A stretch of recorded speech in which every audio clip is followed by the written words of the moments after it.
And now, the Lowe Post. Welcome to the Lowe Post podcast. There is a lot to do in the NBA. Doris, Burke, the Hall of Famer, the greatest to ever do it. We have a lot to talk about. Ostensibly, the subject of this podcast was we're going to revisit our worst takes and worst predictions from early in the season. And at the trade deadline, we are going to do that. But we have a whole giant pile of quick news to get to. Are you ready? How are you, first of all? Superb. And I don't have to make predictions, but I was very honest with myself in reviewing the worst takes I've had. So we'll see where we both land.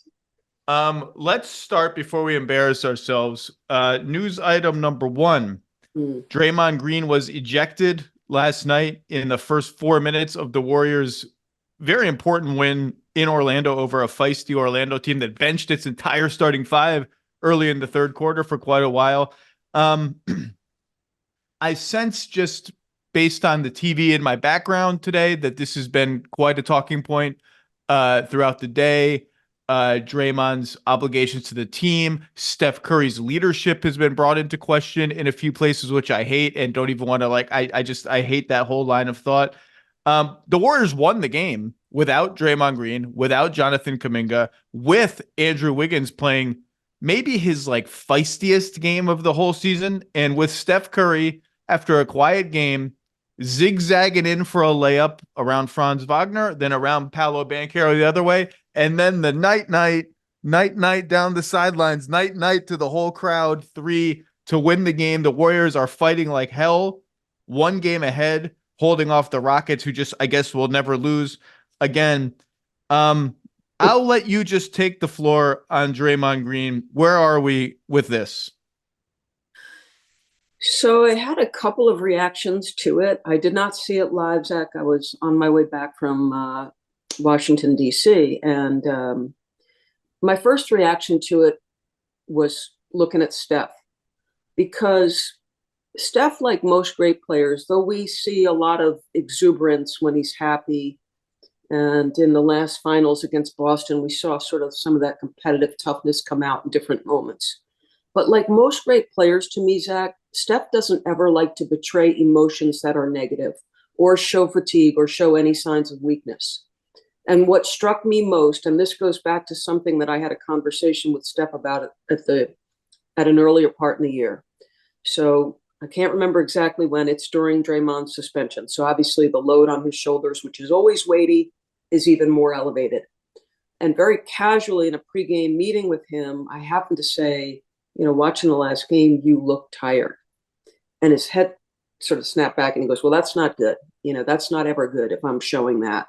And so I thought the reaction and the time it took for him to gather himself, that moment where Steve kind of taps his back, I just thought it was telling. And I thought it was indicative of the year that it's been, the suspensions, the move to the younger guys, all of these transitions unfolding, perhaps a glimpse into how thin they view their chances of perhaps contending and where they are. Can they get on a run? So that was one. The other one was Wiggins. Wiggins carried them in the fourth, and I'm not in any way diminishing the contributions of Trace or Gary or Brandon or any of those guys last night. They were brilliant. And then, as you said, Steph made a number of plays, but Wiggins really impressed me with what he did in the fourth quarter in particular, and it was feisty. And then the other one was about the officials. Ray Acosta gives him the tee, appropriate. I thought he gave him a really long leash. In fact, too much so, because we had the game Draymond came back, or within the first couple, and he got a quick tee. And I said, if we want to end this, that's the way to end it, is to do it quickly and to say you're going to suffer consequences immediately. And it seemed to be moving. And then finally, just Draymond. I can't remember who I was discussing this with, Zach, but this was after the Rudy Gobert incident. And the observation was made to me that there is an unstated rule in the NBA that you never go and touch another player, which Rudy Gobert had done in trying to separate the action. And I said, well, okay, that's fine. But those were the actions of somebody who was not in command of himself or his emotions. And so it's really, for me, going back to Draymond and just life beyond basketball. So many, many, many observations about it. And I'm not even going to give any credence to Steph and leadership, because that's complete and utter, just, I won't say it, but you know what it is. It's ridiculous. Well, what is he supposed to do? Say, get the guy off my team? I'm tired of it. I mean, this is a guy that's won 4 championships with him. Steph loves playing with him. He amplifies everything about Steph's game on offense and covers for everybody on defense. Draymond is still one of the 10 to 12 best defensive players in the NBA. I would put him on an all defense team this year if he had reached the requisite number of games, which he's not going to. And look, there's a chance. I don't know the whole Draymond chessboard within the Warriors.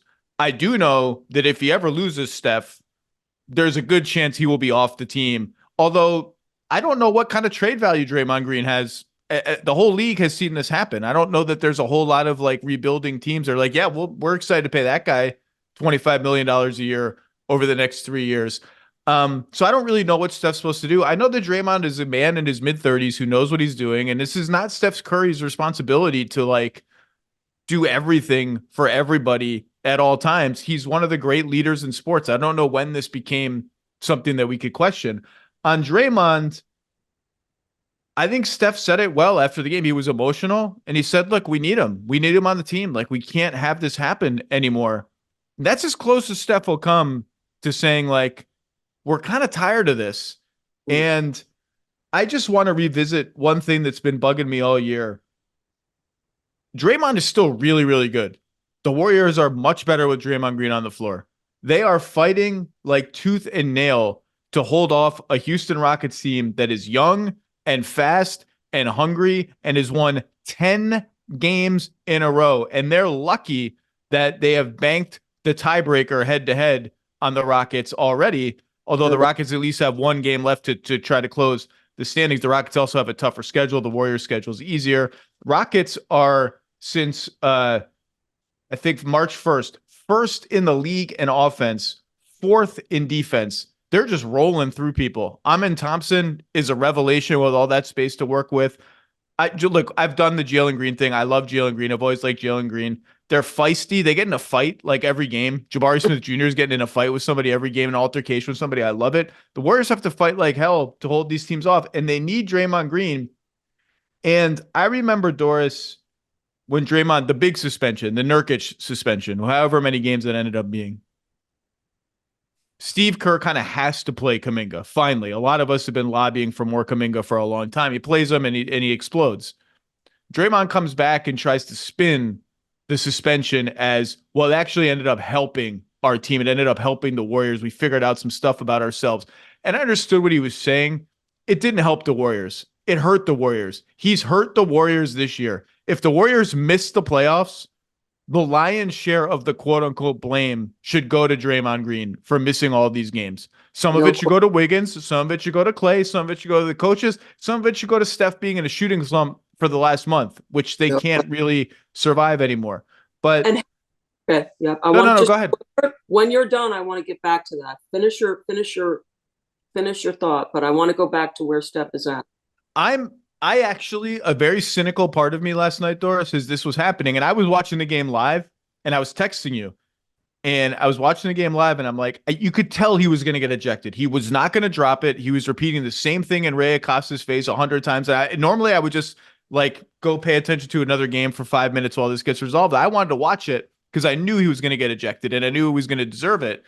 And a very cynical part of me was waiting for the post game for Draymond to take credit for them winning the game, for Draymond to say, we won. I inspired my team. We won the game, because they need him. He's too good for this as a player and he's hurting the team. And there is only so much rope that they are going to give him for this, because this isn't a championship team anymore. This is a team that's trying to get 10th. That's what they're trying to do. Right. And just to the Steph Curry, last 15 games, 21 points, 39% shooting, 34% shooting. And I guess my question to you, is this the cumulative toll of the entire season? Is this, sort of where he is from an age and years and miles and things? we just evaluate LeBron so much in this regard. As I've watched him, because the style of play he plays requires so much physically, the conditioning and the commitment. And the officiating changes have made it harder in the last month for him. People are knocking him all over the place like a bowling pin. Yeah. So I don't know. I just was curious your reaction to his numbers the last 15 games and what you think they're indicative of. Probably everything what we just mentioned. Yeah, people go through slumps. He's in a slump. I think it's magnified now because they just can't withstand it. And what I mean by that is they're 5-6 in their last 11 games. It's okay. It's not bad. It's just like, eh. And when you go down the list, Chris Paul's back. He's playing pretty well. Clay's playing pretty well off the bench. Draymond, when he plays, is Draymond. GP2 has settled in to a role.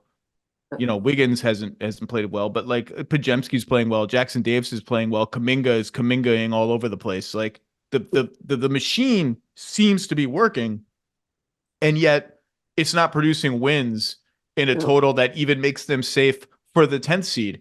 And I've watched most of these games, and you want to draw a through line. Like usually there's a through line. Like they're bad at these two things. They're bad at them every night. This is why they lose. That's really not the case with the Warriors. Sometimes it's like, oh, their transition defense was pretty bad last night. One of the reasons for that is they have made a priority of getting offensive rebounds. They're number 2 or 3 in the league in offensive rebounding. The cost of that is you got to be really on point with your transition defense or you're going to get roasted. Sometimes it's like that Minnesota game the other day. They lose in crunch time. They just kind of botched a couple of Mike Conley side pick and rolls late in the game, going under screens, getting lost on screens. And then you throw in Wiggins and Steph, and you know sometimes the turnovers that have been their bugaboo for so long, sometimes that comes back. And when you start to talk about a team like this, like it's just this thing this night, this thing that night, that end of the floor the next night. Sometimes it just means that you're not that good. Like what you're really talking about is a team that's just not that good. And the longer this goes, the more it's like, I don't know if they're going to recapture this magic that Steve Kerr keeps talking about. And it doesn't seem like it. Anyway, I don't want to talk too much about the Warriors. Do you have something more to say? No, just one final point on this. And it only as it relates to the Draymond piece of it, Zach, and then we can move on to wherever we're going. But one final thought I had was, first of all, I love Orlando and how damn hard they play and the sort of the growth you're watching unfold in real time. But, you know, you see the impatience of youth. The Apollo, he's got Steph on the post. And instead of inviting a double and being patient, he gets impatient. Warriors go down other end and score.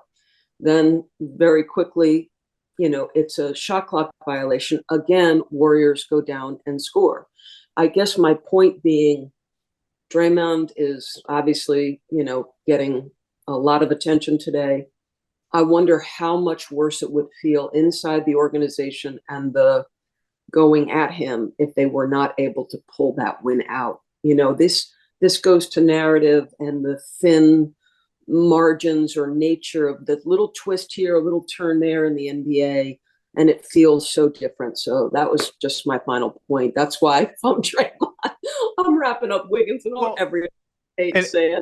And they're lucky that Orlando, for the millionth consecutive year, is a horrible offensive team who can't make a shot. Now, they are a hellacious defensive team, and that's where they hang their hat, and good for them.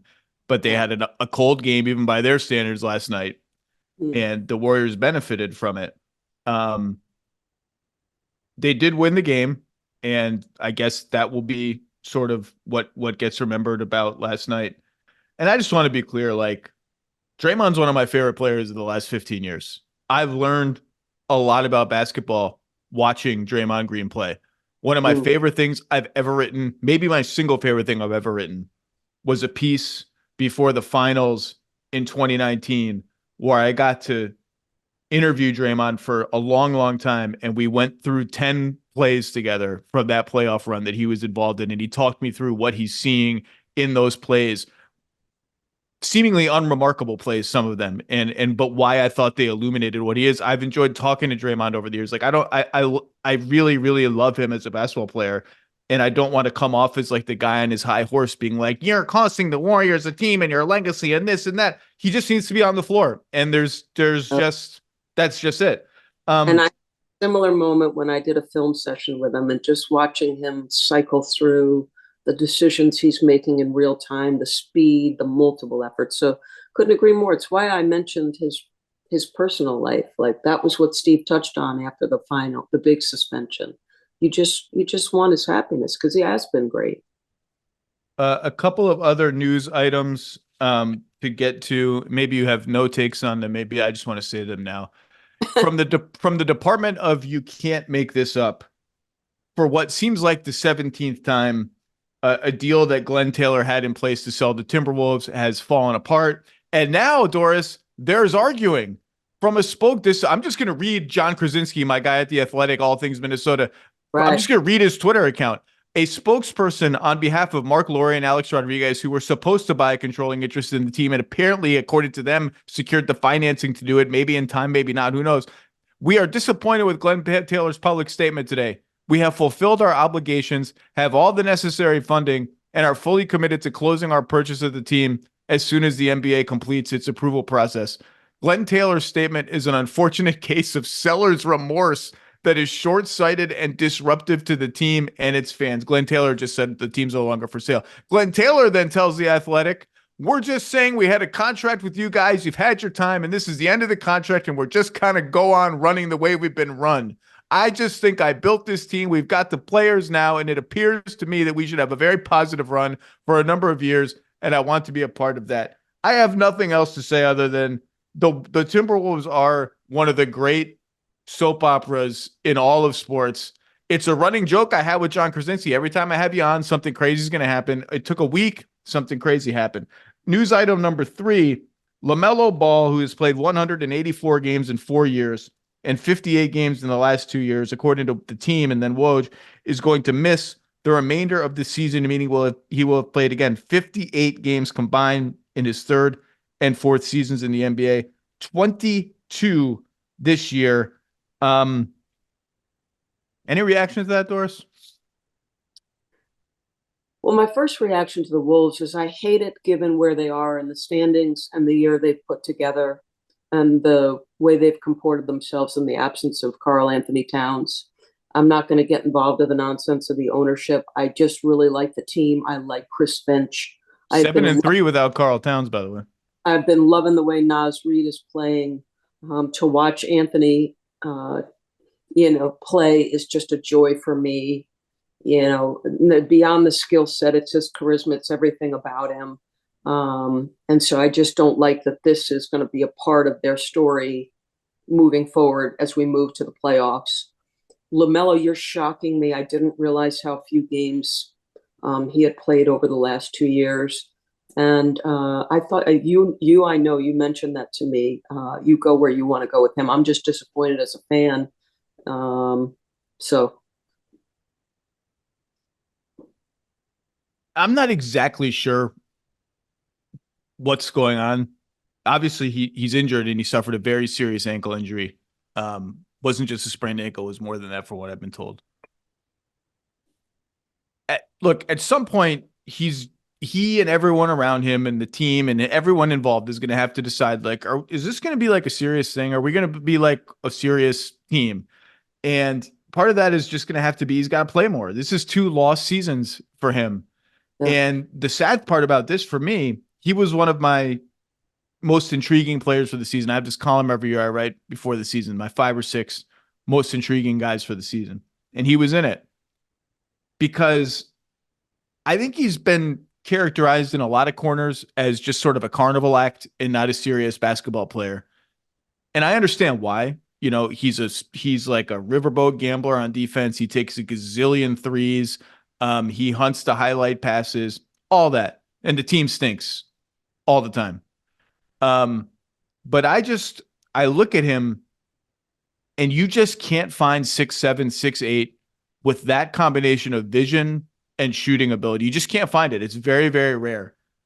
Somewhere in there is a serious basketball player who can play winning basketball. If the right parts of his game are emphasized at the expense of others, if the right parts of his game are honed in the right degrees. And in the last 9 games before he first suffered an injury on November 26th, he got off to a slow start, and then he had a 9-game stretch where he averaged 32 points a game, 9 assists, 7 rebounds on 49% shooting, 44% on threes. Now the Hornets were 3-6 in those games, but the Hornets are basically 3-6 in every 9-game stretch in perpetuity forever and ever. But it wasn't just the numbers. It was, and this is what I had talked about with LaMelo before the season. He was getting to the rim at a much higher rate and into the paint with a live dribble, a prodding dribble, a slow searching for what's the defense going to expose for me dribble, more than he had by far, by the numbers and by the eye test, in the previous 2 seasons. He wasn't converting shots at the rim very well. He's been a bad rim finisher his whole career, but he was not letting that deter him. Steve Clifford talked to me about it. He talked to me about it. He knew that he had been a little too one dribble and kick it before I even touched the paint. One dribble, first pass available. Sometimes that's good. Sometimes you want to do that, but he had leaned too far in that direction and not used his size and ability to manipulate and change a pace. And he was trying to do that more. And that seems like a long time ago, but I want to bottle those 9 games and hope that that's what he looks like. But everyone involved in the Hornets needs to come together and be like, hey, this is year 5 next year. Like, this can't be another lost season. Whatever we've got to do to get this guy healthy and on the court, we've got to do. Okay, let's go to bad takes. I add one thing to that, just because, and I think we're going to go bad takes. Maybe if I'm getting to pick first, it's going to be Oklahoma City. So this may be a natural transition anyway. You mentioned the size of LaMelo and the manipulation of defense, touching the paint, what's opening up, navigating tight windows, slow pace. I'm dictating here. 6'6" Shai Gilgeous-Alexander learned to do that. You may have done a story, or maybe I had listened to a podcast where you had, I think, sort of drawn this very logical conclusion from he's gone from playing the game to now in command of the game. And I think you saw just what you spoke to, saw that in LaMelo. Obviously, different circumstances, organizations, success rate, et cetera, et cetera. But to your point about size, it's like if Kyrie Irving were 6'6", like what the heck would you do with the guy? So anyway. Okay. Bad takes time, Doris. I will give you first pick because I think your first pick is going to overlap with one of my bad takes from the preseason. So Doris Burke, one of your bad, incorrect, silly takes. Let's have it. Well, I just don't think in any way, shape, or form I envisioned on what's today's date, March 28th, that the Oklahoma City Thunder would be playing beyond their years and would be in a race with Denver and Minnesota for the top seed in what has been a brutal West. They're 23 and a half years old based on playing time. I just would have never envisioned that. Never. And, I saw Shaq said SGA is his pick for MVP. The guy's averaging 30 points. He goes off for 25 drives per game.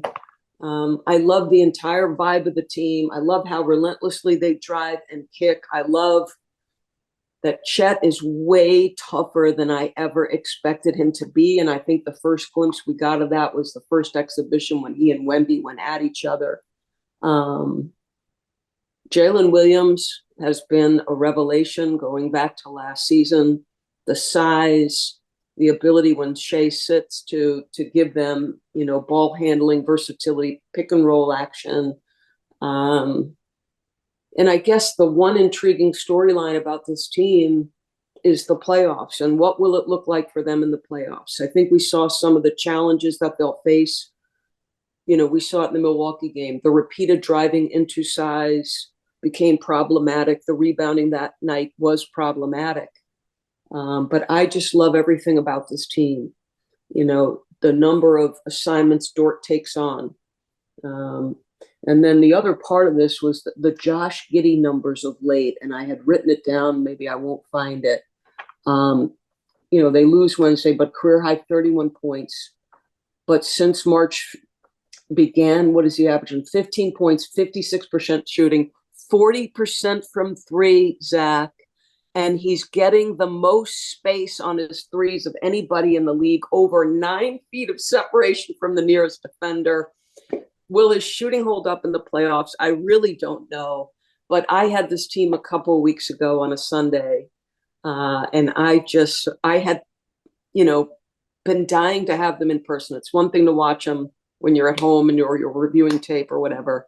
But I love this team, and I'm curious what you think about this notion that a young team like that cannot be successful in the playoffs. Do you believe this team has what it takes to be successful? Because I never expected them to be where they are right now.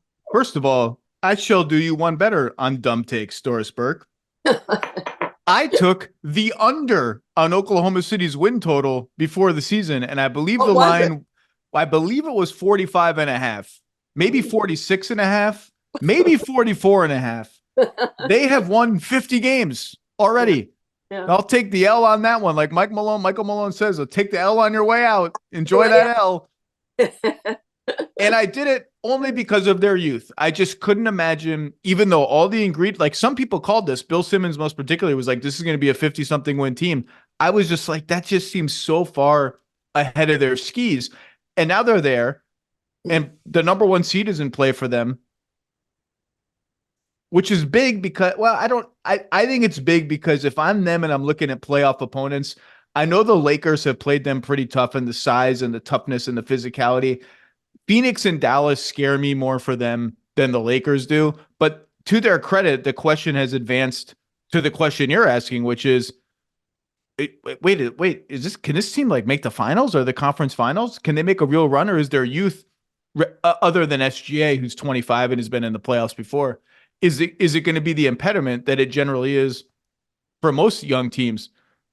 Most young teams don't even sniff this territory. I mean, this is like almost unprecedented. It's not unprecedented for this franchise. They have done this before with a team this young. Right. But I lean much more to like, this team's real. They've spent 72 games telling us how real they are.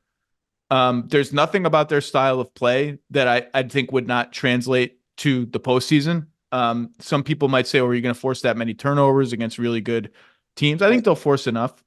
Yeah. Shea is Shea.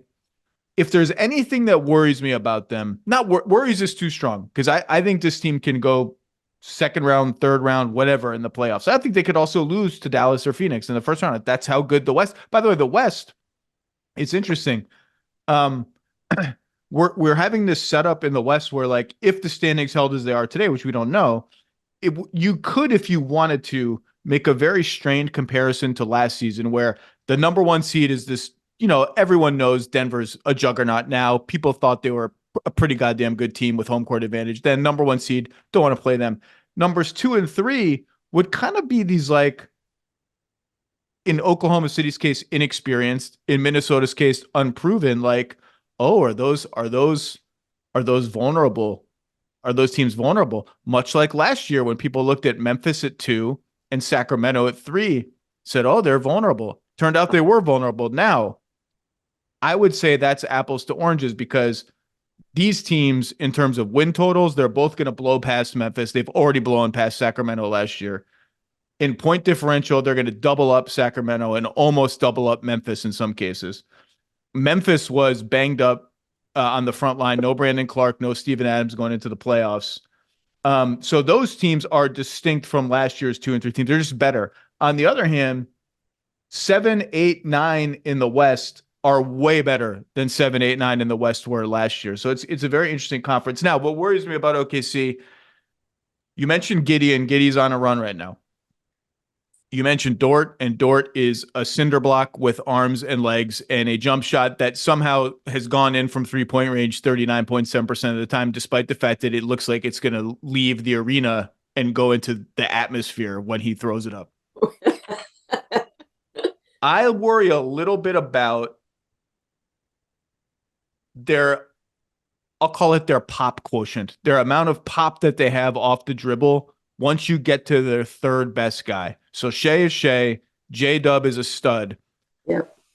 If Giddey's not being guarded, it kind of takes away what juice he has off the bounce.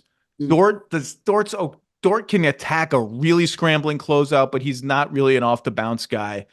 And off the bench, they're not really bringing anyone who's got a lot of juice with the ball. Now, maybe it doesn't matter because your top two guys are so good and are going to do so much of the heavy lifting. Chet can pump and go and whatever, but he's not like, he's in his first year and he's skinny and he's not like he's a center. He shouldn't be like the fastest ball handler in the world.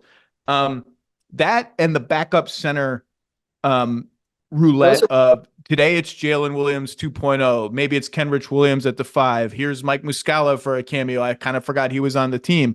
And one of the ways they overcome this is A, the greatness of Shea, and then less so the greatness of Jalen Williams, who I love. And B, this unconventional offense they have where it's just guards setting screens for guards and you have no idea who's going to set a screen, where it's going to come from. Oh my God, here comes Isaiah Joe, the best 3-point shooter on the team. He's going to set a screen and fly out of it. I wonder how much that getting scouted and drilled for an entire playoff series changes their life. But I love this team, and I'm going to be hard pressed not to pick them in the first round against some of these other teams who play well now and then don't play well now and then. This team plays well now, then, later, all the time, and I was dead wrong taking the under. That's my bad take. Yeah, so we both agree on that. Would you like to pick again? No, you can pick the next one. All right. I am going to take the L. Let's see, which of my bad takes would I like to... I'm not going to take this one because it's boring. But you may know this. I bet Tim Bontemps $100 before the season that the Hawks would be a top 5 seed in the East. Yeah. That has not panned out. No. The Hawks are bad. And the only reason why I want to bring them up now briefly is that I do find it interesting that they are 9-7 without Trae Young. Now their schedule has been just but they're 10th in offense and 16th in defense. And they've also missed it, like Jalen Johnson, who's I think been their second best player all year, has missed the last 4 or 5 games. I don't think that is worth overreacting to. Yeah. Just like I think it's interesting that the Wolves are 7-3 with Karl Anthony Towns. I think it's interesting that the Rockets have won like 7 games in a row without Alper and Şengün. And I think people get tempted real fast to dive off the diving board of like, oh, Team X is better without this player whose contributions are 90% on offense. It kind of hurts our defense a little bit. I think what those numbers are more proof of is over a short sample, and 10, 15, 20 games is a short sample, especially if the schedule breaks your way and you get an easy schedule and then you face this team without that player and that team without that player. NBA teams are really, really adaptable. Like all these dudes are good. All 450 guys in the NBA are good. No doubt. And over a short sample size, you can finagle a good record without someone who is nominally your best or second best player. Now, if the database gets further than that 40, 50 games, it starts to raise, I think, not questions about, oh, is Trae Young overrated? Is Alper and Şengün not good? Like whatever. I think Trae Young is a little bit overrated and I like Alper and Şengün fine. More just like team building questions. Do we have the right fit next to these guys? And Trae Young and DeJounte Murray in like 1,000 minutes this season, 1,100 minutes, minus 150 together. It just ain't working. I was dead wrong about that. I don't want to talk about the Hawks anymore. I'm going to humiliate myself with a second pick. I was too low by a lot on the Kristaps Porzingis trade. Now, I picked Boston to win the championship this year, so you could ask me, Doris Burke, how could one be low on the Kristaps Porzingis trade and pick Boston to win the championship? The answer is I did not quite a 180, but like a 90 on the Celtics when they got Drew Holiday, when they followed up the Porzingis trade by trading Malcolm Brogdon, Robert Williams II, and 2 first-round picks for Drew Holiday. Because I thought, okay, in losing Marcus Smart, they lost secondary ball handling, unicorn level switchability and toughness on defense in terms of guarding up in size, down in size, doing whatever it takes. And they hadn't replaced that. And that makes me a little nervous. Oh, wait, they replaced it with like a better version of that guy. and I get to have Kristaps Porzingis' shooting at the same time. Now I'm in. The reality is I should have been more in before. And that's even separating the fact that the Celtics somehow traded Marcus Smart for Kristaps Porzingis and 2 first-round picks. Like, forget the value proposition, which everybody knew right away. Like, that's a killer trade in terms of asset management. I watched Porzingis with the Wizards. I'm not one of these people who's not watching the Wizards. I can tell you about Corey Kispert's season if you want. Sadly enough, I can tell you about it. Denny Avdia is in my 10 things column tomorrow. It's a sad life that I lead. So I knew what he had done in Washington. I just thought Marcus Smart, not heart and soul stuff, but stylistically was very integral into how the Celtics played defense. And they were trading him out, and in was becoming this on again, off again injury question. Hadn't really played much high stakes basketball in the NBA. How is this? And was relatively one dimensional defensively in terms of like he's a rim protector and you don't want him moving around in space and switching all the time and all that. I remember saying to Perk on TV, and he agreed with me, Celtics are going to be awesome. Like, I have no doubt that the Celtics are going to be really good. Even then, even before Drew Holiday. But I'm just a little queasy. I think queasy was the word I used. I'm like a little queasy thinking about this Porzingis thing. And I shouldn't have been. The Celtics front office was 3 steps ahead of me. They knew exactly what they were doing, introducing another quick trigger shooter, a big man who would drag the opposing big man away from the rim on a team where the opponent has no other safe place to hide their big man. That they've got to guard Porzingis and run around, that they would lean into his post-ups the way that they have. And more than that, they knew, I think, although they will not verbalize this, I don't think, and I've not really talked to them about it, but I've talked to Brian Scalabrine about it. I think they knew if we want Tatum and Brown to trust the pass and trust the movement and trust the motion offense, we need to know that they trust every single player they pass to make the right play and not over dribble and not hijack the offense away from us. And I think Marcus Smart was the last missing piece that they had to worry about. Like, are they going to trust? Now, sometimes they don't trust it. They just blew a 30-point lead against the Hawks because all it did was dribble, and shoot late in games. But I think there was a larger vision, even just isolating the Porzingis trade. Even if you freeze it there, and I still have Robert Williams and he's injured, and I still have Malcolm Brogdon and he's injured, and I don't have Drew Holiday, I was way too low on that trade. So it's that play, the post up for them has been an incredibly efficient play, obviously, and they post them a lot against mismatches, but they'll also post them size to size. You know, and listen, we're never inside locker rooms or practices or any of that stuff, but you said something really interesting there, which is the last piece of the puzzle as it relates to not hijacking the offense. And one of the first things Kristaps Porzingis said early in the year is, I really don't care who gets the shots as long as we're making the right play. And the way Kristaps Porzingis plays with a smile on his face, the bromance between him and Jalen, like, I know there are people of the belief that these kinds of things don't matter. But having, you know, there are certain teams we cover an awful lot, Zach, obviously. And, you know, if LeBron's on a team, Steph's on a team, or you're in a market, we're going to cover you. And Boston is one of those teams. And one of the most notable things from the outset is that just the vibe felt fresher. It felt different. And I had the same anxiety about Marcus Smart because for so long it felt like his soul permeated that team. His willingness to absorb the tough assignments, to, as you said, guard up, guard down.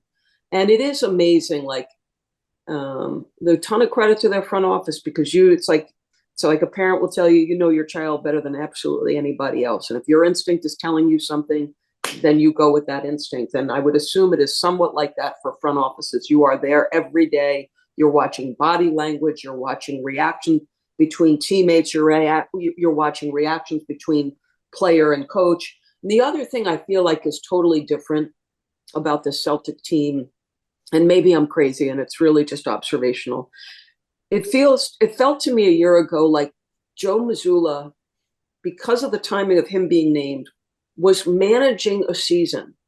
And this year it feels like Joe is commanding the season. And those seem like two different things to me. Do you think I'm off base there? No, I don't. And I've always thought Joe Mazzulla is a good coach. I defended him last year. There were a couple of times where I didn't defend him, and he heard about it. Most notably, I thought he waited too long to start Robert Williams in the Philly series. And Yeah. Yeah. I think the timeouts thing is mostly a red herring that he waits too long to call timeouts. My only worry is he so didactic that it's going to become a situation where like we're going down. If we're going down, we're going down our way. You guys think we take too many threes? We're going to take more. We're going to go down this way. And I don't think that's going to be the case because they've actually had a fairly concerted effort to, after a trough in the middle of the season in their rim shots, to get it back up to what would be considered a normal level of rim shots for a team that should and does take a ton of threes. Yeah. And Porzingis is important for the crunch time offense thing. It's not been great for Boston. It's not great for a lot of teams. Like they're not the only team in the NBA that gives the ball to their stars and like gets out of the way late in games, for better or worse. Yeah. The interesting wild cards for me in that are Porzingis and Derek White. Derek White is like the randomizer of their offense for me, and I mean that in a good way. Like if they're stalling out late in games like they did against the Hawks the other day, if I'm Missoula, I'm like, look, I don't care if Jason Tatum, if you want to do this MJ stuff, like it's not working right now.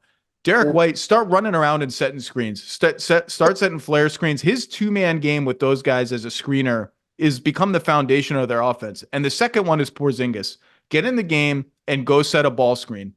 And I think one of the interesting little games within the game for the Celtics in the playoffs will be KP has like been around average as a 3-point shooter this year. I think he's up to 36, 37% right now after a hot streak. He was down to 33, 34.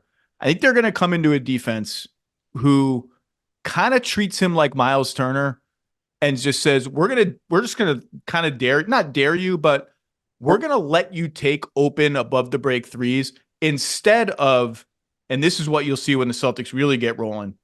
You pop open for three, Kristaps Porzingis, your guy's dropped back because he's a big galoot center. He can't get back out. The third rotator is flying at you from somewhere on the wing. And what Porzingis has been really good at is spotting that and throwing the next pass and just getting the machine moving. And I think teams are going to try to shut that machine off by just being like, hey, let's see if you make them. Let's see if you make them, big fella. But when they melt down late in crunch time like that, that's one of the methods. Like if I'm Joe Mazzulla, I'm like, get Porzingis in set. Let's go pick and pop. Let's just get it moving. Let's just get it flowing. Okay, give me another bad take. Whew. Or you want me to go? I got plenty. No, I'll give you one because I spent much of the entire season expecting Dallas to have a big time swoon and fall. And listen, the play-in is so fluid out there. But I don't know why I had this feeling that at some point they were going to just hit a skid of 7, 8, 9, 10 games. And a couple of things strike me about them right now. And that is another pressure point at the rim with Gafford. And, Lively obviously connected quite early with Luka. Both guys, Luka and Kyrie, averaging 25, 5, and 5. Luka, 35 and 5. Just absolutely absurd. He's responsible for 57.6 points per game alone. That is in historic pace. I think this was in Matt Williams' email that he sends out every day. 9-0 with Luka, Kyrie, Derek Jones Jr., PJ Washington, and Gafford as a starting lineup. And that 5-man lineup in limited minutes, obviously, has been really good. I don't know what it was about Dallas that had me doubting. And again, I'm not put in the position to make predictions or over under. There was just this sense in the back of my head. I don't know that I fully believe in this team. And now I look at them with those two guards and the additions they've made and go, yeah, I don't want any part of that team in the playoffs. None. So I'm looking at my preseason column right now, and I had Dallas about where they are, which is, well, I might have been a little lower on them. I had them fighting to avoid the play-in, And have slash finished like somewhere in like the 6 to 9 range, which is where they are. Yeah. However, they're on my list of bad takes for two reasons. Number one, you can listen to the podcast last year that I did with Tim McMahon on the Monday after the Kyrie Irving trade. And I said, look, I wouldn't trade for him. Like, if that would be my policy. I'm not going to trade for Kyrie Irving, let alone trade Spencer Dinwiddie and Dorian Finney-Smith and a lightly to unprotected, I think, first round pick. I'm just not going to do it. Nothing to do with his basketball skills. Everything to do with the fact that he had been unreliable in terms of just being on the floor. Right. And so far, this has been a wildly successful partnership. In fact, I think one of the best stories in the NBA as a basketball story is watching these two guys play together, because they're both ball dominant players, right? And so it's sometimes you wouldn't expect it to be artful. You would expect it to be your turn, my turn, your turn. And sometimes it's that, but every game they find little subtle ways to play off of each other. They've learned each other's tendencies. Luka knows the way Kyrie likes to kind of drift away from the ball. Like when he spots a moment, no one's paying attention to me. Let me move 5 feet over here. Kyrie understands the pacing of Luka's game and how Luka will sometimes step back, or no, I'm going to fake the step back and pass to you. And when my guy takes the bait on the step back, I'm going to dart to the rim and you're going to find me on a give and go. Like, they've learned each other in ways beyond just a pick and roll. They're 9-1 in their last 10 games. My bad Dallas take number 2 was I was on NBA Countdown a month ago when Daniel Gafford was playing 6-7 minutes a game as a backup and saying, and Brian Windhorst was on there agreeing with me and fighting with Burke, who ended up being right about this, saying, why'd you trade a first round pick for this dude? He's a backup center to your like star rookie. And you want to play Kleba at the 5 too. Jason Kidd had been closing games with Kleba at the 5. Like what? I know it's early. It's only been a few games since the trade deadline, but like, this doesn't seem to make any sense. Now it makes sense. This team's got to hit a level of consistency that maybe they're hitting now. Maybe this is what this 9-1 thing is, to really threaten, even without Towns or Towns limited or Towns warming back up, whatever Towns condition he's in, if that's who they draw in the first round, if they make it, to threaten the Thunder despite the experience issues. Like, this team's got to play really well all the time, particularly defensively, but they've been better on defense. Gafford has really helped. PJ Washington's a little overstretched as like, okay, you're going to be like our stopper guy along with Derek Jones Jr., who like maybe we don't want to start, but it seems to work. They're still kind of solving the puzzle of who should be the 3 guys that close games next to the 2 stars. How does Kleba fit in? Does Josh Green fit in when he comes back? Does Exum fit in? Do we trust Tim Hardaway defensively? He's kind of been up and down as a shooter. I don't know. But this team's really good. And the fit between Luka and Kyrie has been awesome. And Gafford, who made 9 million shots in a row and dunks like he wants to hurt you, hurt me, hurt the rim, hurt everyone in his immediate vicinity, has been sensational. I will go now. Are you ready? Yes, sir. I would like to offer a formal apology.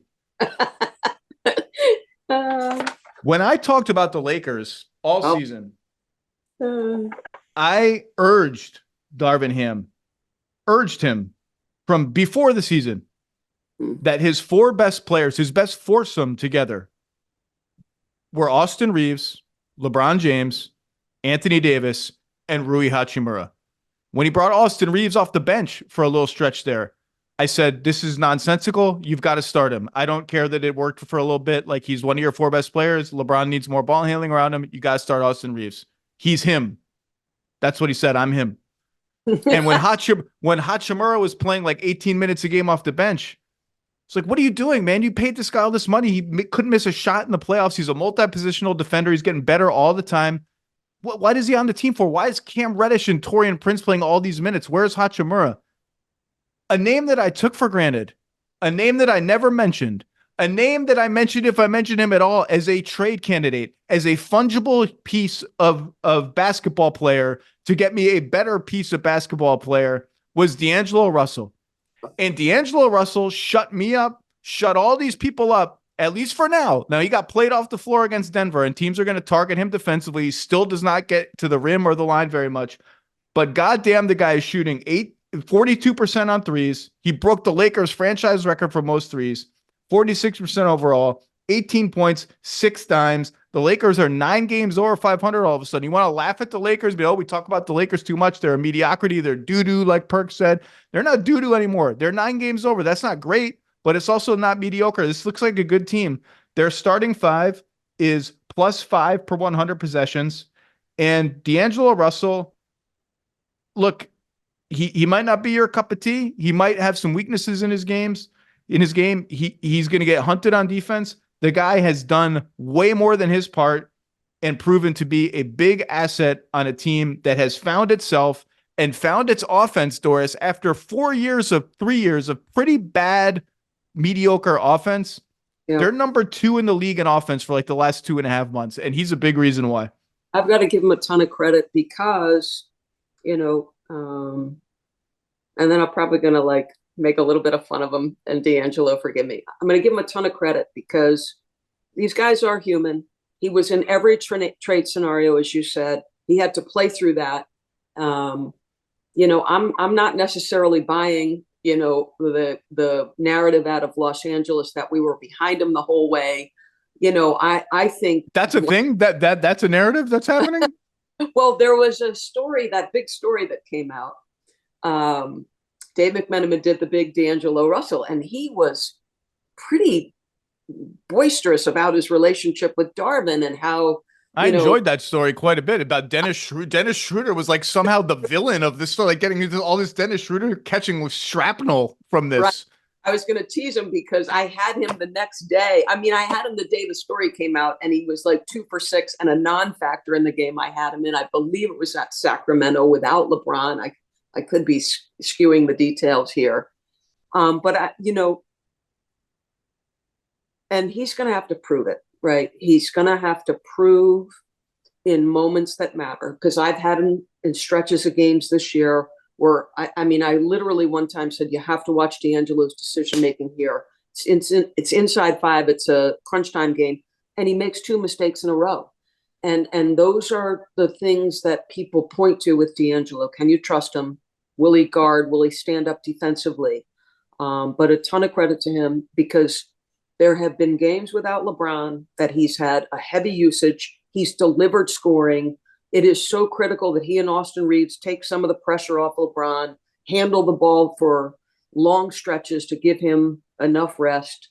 But I get the sense that this team thinks about itself, that it's built for the playoffs. And let's give some credit to Anthony Davis, who's had an all NBA level season. He's been absolutely tremendous.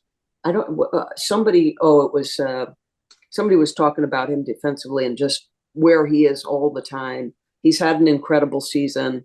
And the availability of the 2 stars has been a critical aspect. We had them first game, and I said their fortunes will rise and fall with the availability of AD and LeBron, and to both men's credit, they've been that for the most part. D'Lo's been everything they needed. Before the season, I was like, should they just start Gabe Vincent? Is Gabe Vincent a better fit next to all these? Gabe Vincent hasn't played. Vanderbilt hasn't really played. No. Christian Wood's been out for on AD. I'm sorry, go ahead.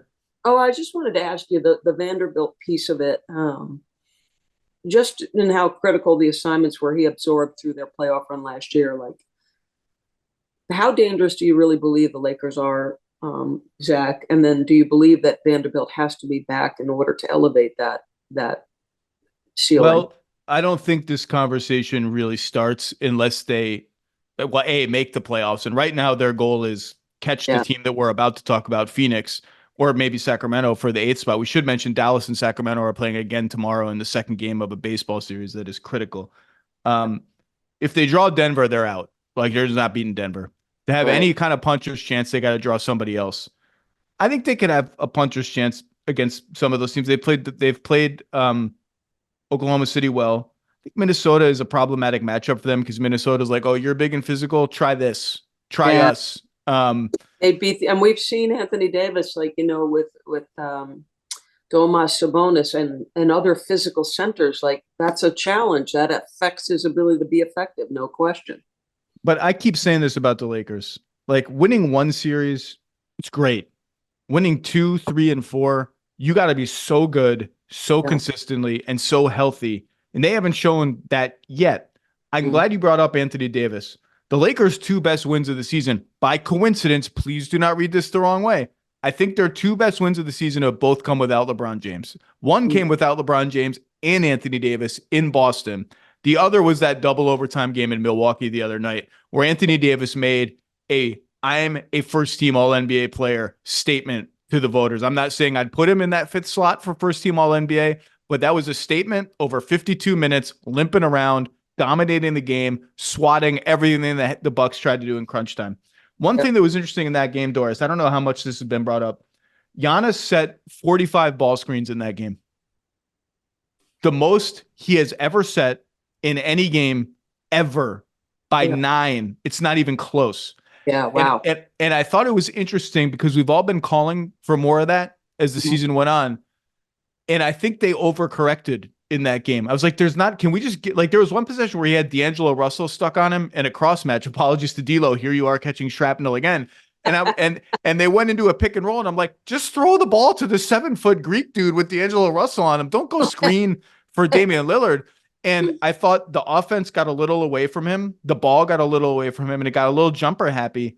And in a way, I kind of think that's good for the Bucks because that's part of the growing process. Okay, we did this. We really leaned into it more than we ever had before, and we kind of lost the plot a little bit. I thought that was interesting. Can we talk about Phoenix real fast? Absolutely. That's my other, my inner circle of championship contenders before the season was Denver, Boston, Milwaukee, and Phoenix. Everybody was with you on that, though. Was everybody with me on Phoenix? I feel like we were. Phoenix is currently 43-30 in 7th, 2 games ahead of the Lakers. The Lakers have the tiebreaker over Phoenix 3-2. They played 5 times because of the in-season tournament. The Kings are in this picture as well. The Suns have a schedule down the stretch that is so hard it almost looks like a cruel joke has been played on them. Every single game is ridiculous.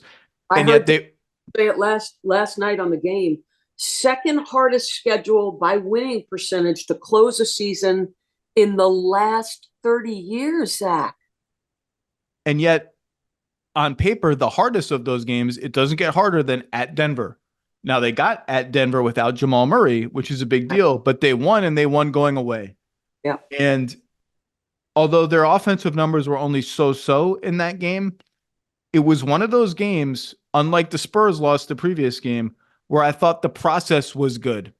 And the process doesn't have to be like every single possession they satisfy the basketball nerd in me by like running a Booker Durant 2-man game after Durant comes off a pin down from Beal and all the players are working together in synergy and getting switches and mismatches.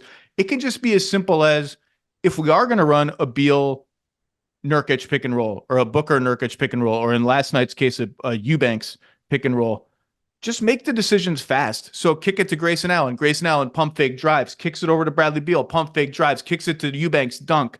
It's the way that they can generate threes and shots at the rim. And I thought that process was good last night, along with Durant's defense. They would even, it just can be as simple as they kept running this one play with Booker taking a staggered screen, one from Eubanks and one from Durant. And Eubanks would roll and Durant would pop. And then Durant would like lift up a little bit, drift around the 3-point arc into open spaces, and they would find him up there. It's just like little stuff like that. It doesn't have to be rocket science, but it's hard to quit on a team with these 3 guys. And but inner circle championship contender has now come to, for the love of God, can we avoid the play-in? And the schedule suggests they're not going to avoid the play-in, that they will have to come through the play-in. I just don't know what to make of this team. I would love to get your 1 minute, like, where is Doris Burke on the Suns? Well, so number one, and maybe I'm crazy, but I thought everybody was sort of saying with those 3 guys, particularly when, you know, the ads that they had that seemed significant, the Eric Gordon, the Grayson Allen, who's had one heck of a year around the stars. I think a couple things concern me in games I've sometimes watched where they've gotten punched in the mouth and you haven't seen, like, they may be in control, punch in the mouth. Have they responded to that necessarily with force and authority? No. You know, the early part of the year where before the Bradley Beal got injured, there were times where he felt disengaged. You mentioned that little subtle movement of KD lifting up into open space, moments where you're instead, you know, Beal or he is standing in the corner. So I think I'm like you. I have a hard time giving up on a team with that level of offensive ability. And there was a lineup last night that really intrigued me. And I think it was Gordon, Grayson, Devin Booker, so the three stars and Eric Gordon and Grayson Allen. And I asked Matt Williams, because I knew we were talking about Phoenix, how much time has Kevin Durant spent at the 5 spot? He said 9% of the time. And the numbers are pretty good. And that lineup in particular, will it hold up? But the spacing of that intrigues me. I just, in the West, it feels like, to me, Denver, I don't want to say it's inevitable, but I like them in every matchup they have. And Phoenix isn't the team I thought. They haven't shown me, just enough force or resilience or toughness necessarily consistently to inspire me. But again, they're loaded with talent, and so who knows? When they play right, with force and decisiveness, they can beat anybody. Yeah. I don't know if they can win multiple playoff rounds, but they have the goods to do that. It's just going to depend on their matchups and if they even get in. I don't believe in Durant at the 5 as a viable, like, more than 10 minutes at a time kind of. I just think the opposing offense is going to just destroy them on the glass. Yep. The only last bit of news that I know you have to go is at the end of just a wild Clippers win in Philly, where they just might as well have robbed a bank and driven the getaway car away from the cops. Nick Nurse said they're hoping to have Joel Embiid back at some point in April. Philly's last 5 games are Memphis, San Antonio, Detroit, Orlando, Brooklyn. Chance to make a little bit of a run. Don't know what to make of this team. Don't know what condition Joel will be in, how it will look. I just think it's interesting that with every passing day, the chances of Boston drawing either Miami or Philly in the first round, because they're 7-8 right now. So if that ends up being it, one will be 7 and the other will get a game to 8. That's spicy, Doris. That's spicy. It's spicy. Joel, to me, was at the highest level I had ever seen him. He was dominant. But you make a great point. How long has he been out? What was the date he went? What's his conditioning level? How quickly can they gel? One thing I would say about Philadelphia under Nick Nurse is, in the absence of Joel Embiid, I've appreciated how hard they've competed. They have obviously fallen in the standings, but I think about the Houston Rockets through all their losing prior to this hot streak. They played their ass off. They just worked so hard. I have great appreciation when you're undermanned and you're willing to battle and I like the pieces around him, Zach. I had a recent Philly game and I was just extolling the virtues of Nick Batum. So many subtle little things he does. Oubre has that slasher, the growth of Maxey as decision maker. I thought Philly was a legit threat when Joel was with him and they were healthy. And I'm excited to see him back. It's just that I don't know in that short window, can they get where they need to be? There's no question they're a legit threat. Joel Embiid was having arguably the greatest scoring season in the history of the NBA. It was absolutely ridiculous what he was doing. Yeah. I just got to see it. And if I'm the Celtics, I don't care who I play. Bring me all the smoke. I want all of it. I want to get, let's go through all the rivals as soon as we can. Doris, you've got to go. I want to talk a little bit about Sixers Clippers, but you have to go. I could do that on my own. Go make your calls. Doris Adios. Burke needs no introduction, no salutations, nothing. I'll see you down the road, Doris. Bye, Zach.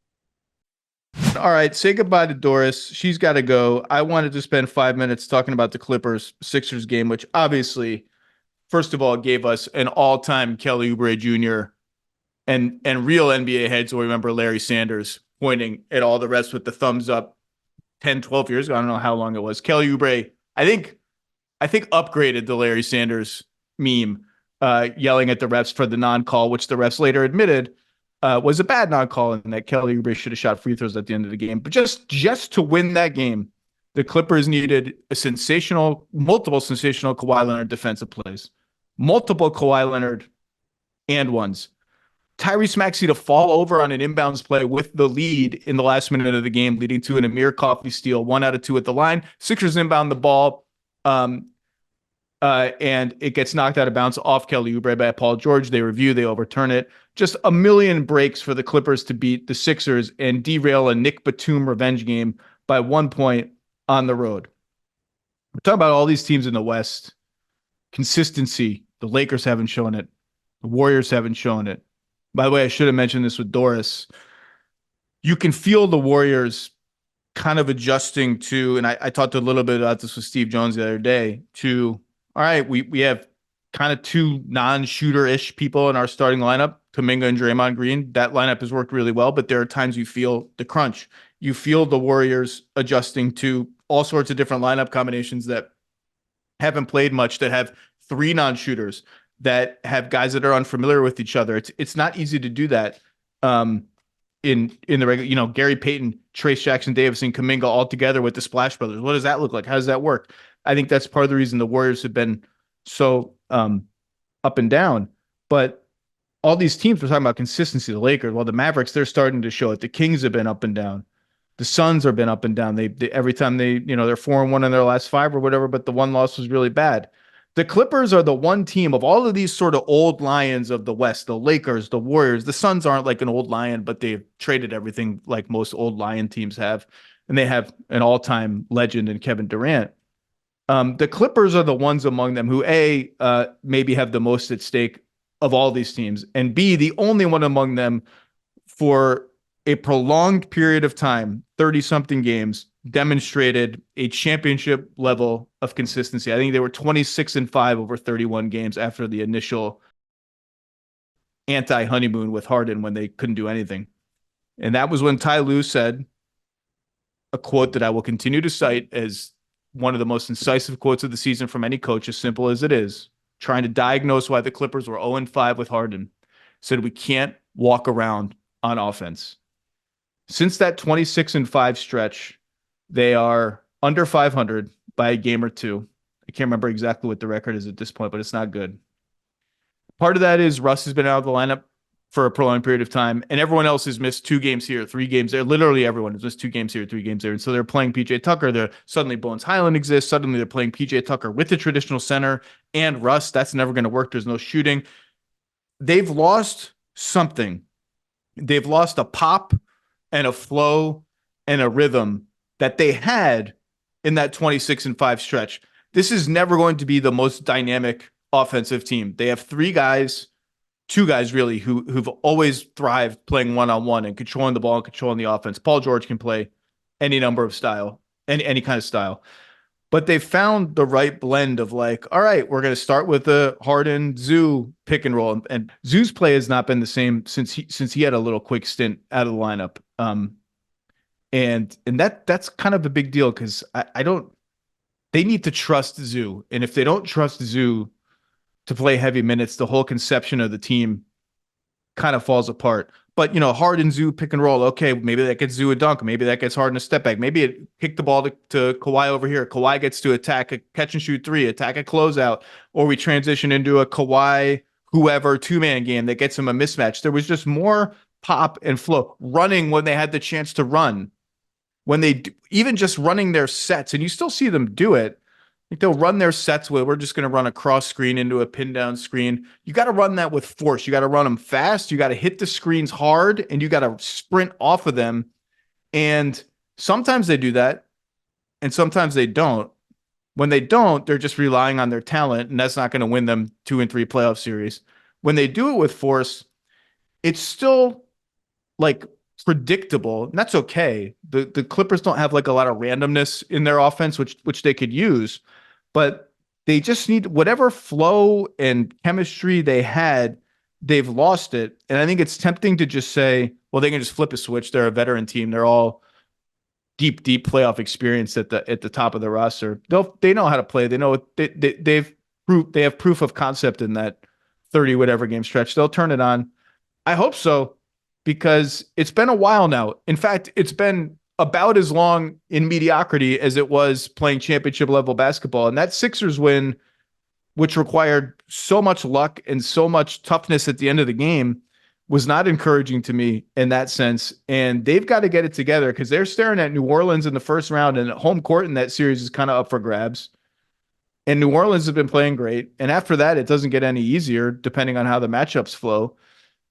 Clippers have a lot at stake, and a lot of people have kind of parked them over here. They're not the sexiest team to talk about, even with their stars. They're not the Lakers. They had this run where everyone kind of banked like, okay, that's the team. I don't know. I don't like the way they're playing. I still think if you ask me, Nerf gun to the head to rank the Western Conference teams, who's number 2 in terms of like actual threat to win the conference behind Denver, who's been my pick the whole season, I still think I would pick the Clippers just because that stretches in my head. But I'm much less